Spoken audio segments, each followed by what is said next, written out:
Hey, Liu, I want to buy technology stocks, but I look at Bursa Malaysia and I don't see any technology stocks that pops. But tech stocks like this FANG or even Tesla in US market, what do you think is the safest and fastest way to open a brokerage account in the US so I could start investing? My young Padawan, first I got a question for you. If a Bursa Malaysia technology stocks can easily also make you money, does it matter whether you invest in Malaysia or outside Malaysia like in US? I guess not, I don't mind but Malaysian stocks so boring. I want to invest in these EV electrical car companies but don't have such companies or stocks in Malaysia. God, who say don't have? That's why you still have a lot to learn. You heard of these stocks or companies called Great Tech? Don't know What is this stocks about?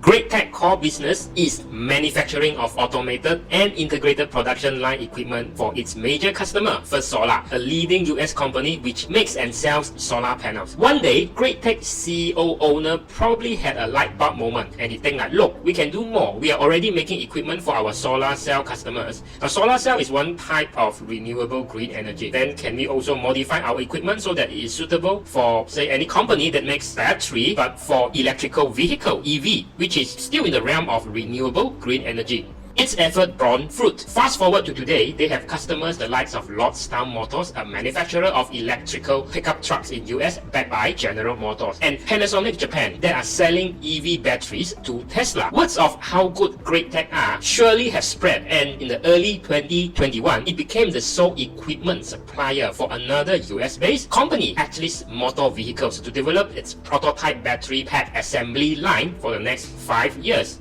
But this one sustainable or not? You look at what the company is doing recently, Great Tech bought another land in Penang to build a second factory within a short span of a year. The Batu Kawan BK1 plant started operation in the end of 2020, while the construction of BK2, its second plant, started in the early 2021 and is expected to complete by Q4 2021. But the purchases of all these lands and buildings are funded through internally generated funds.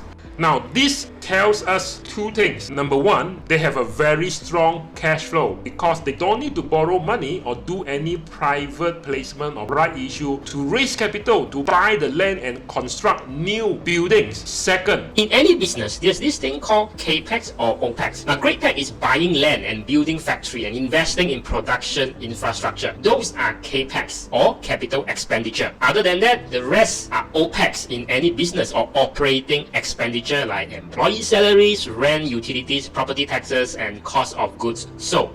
CAPEX is like when you're buying your dream home, you are ready to settle down with your partner and have kids. OPEX is like the money you spend when you're looking for a one night stand, if that is your thing. Look, if you are just looking for short-term relationship, like with a sugar baby, sure, you're going to spend money on her like bags, fine dining and stuff, but would you actually buy like a house or car for a sugar baby? Wow, Liu, your analogy is on point. Mind blown, boy. But Liu, what if I buy these stocks now and things change in the future? Like a competitor going to gobble up Great Tech market share or some internal dispute inside the company? Man, we are always wrong. What's the big deal with that? You think billionaires like Masayoshi Son make the right decision all the time? No, he put billions into WeWork and it flopped. But then he also puts a lot of money into both Uber and Grab, and both of them make him more money than what he lost in WeWork. And you think even Warren Buffett never make mistake? He bought aviation stocks a year before the 2020 pandemic, and then he sold every single of aviation stocks in the US at a loss at the height of the pandemic in 2020, and probably have reallocated them into sectors like technology, which probably not only recoup his losses but also make him a lot more than what he lost. If the decision you make doesn't turn out to be the right decision, I move on. how do you move on? Like, how you not By dwell on not that? overjudging myself. Okay. What, are you going to beat up yourself the rest of the year? Yeah. I make decisions super fast because the speed of the decision is more valuable than the debate. What you're asking is, you're trying to be 3 right decisions, no wrong decisions. I'm trying to be 118 to 92. Let me explain. Everybody's looking for perfection because perfection is the disguise of insecurity. As long as you're not dead or out of business, no mistake is a big deal.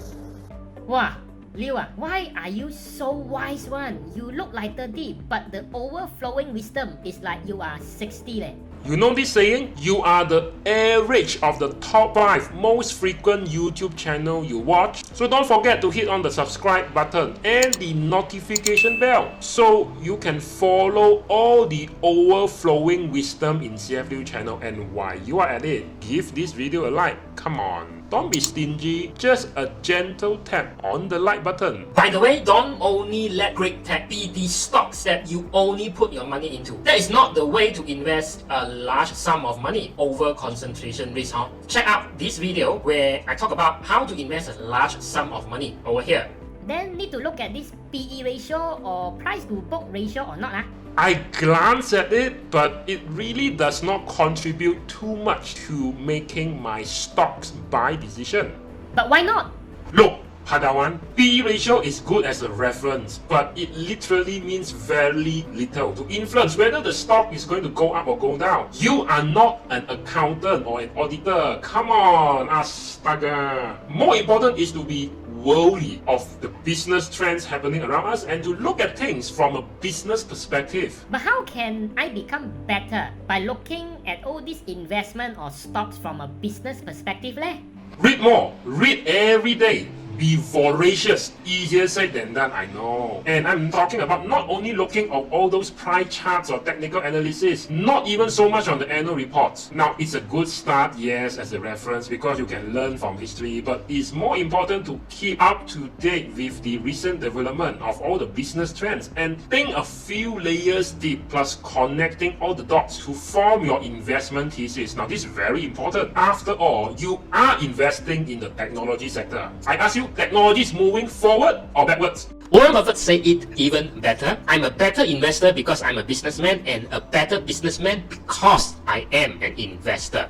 Additional comment, as compared to other Bursa Malaysia stocks like Vitrox or Pentamaster, which also make automated equipment for chip makers in the semiconductor industry. But this company or stocks are more reliant on semiconductor industry. Great Tech, on the other hand, is less sensitive to the ups and downs due to its niche exposure to the solar panel business and also the electrical vehicle business. So you can see the difference. Furthermore, both energy storage and automotive sectors, the electrical part of it, are undergoing a major structural change due to the growing focus on renewable energy sources, and electrical vehicles are going commercial in mass volumes, of which Great Tech has the expertise to tap into the growth of these two mutually exclusive sectors. Oh, now I understand. I can actually get exposure into this fast-growing electrical vehicle trend because technology stocks like Great Tech is like a Malaysian proxy. Abu Dan, sometimes a new investor like you only look at the surface, but it is actually more important to look beyond that. See, this EV electrical vehicle trend like an unstoppable tsunami. But you don't only just look at what is at the front, look at also the companies that is not so obvious but is riding on this EV trend. That is when you spot undervalued stocks or even under-noticed stocks better than other retail investors. And then when you love my video so much and sincerely want to support me by joining CF Liu channel insider membership from as low as 10 ringgit per month. Don't forget to also check out over here and these related videos to understand what are the emerging trends professional investors are looking into right now. I hate to see you miss these important lessons.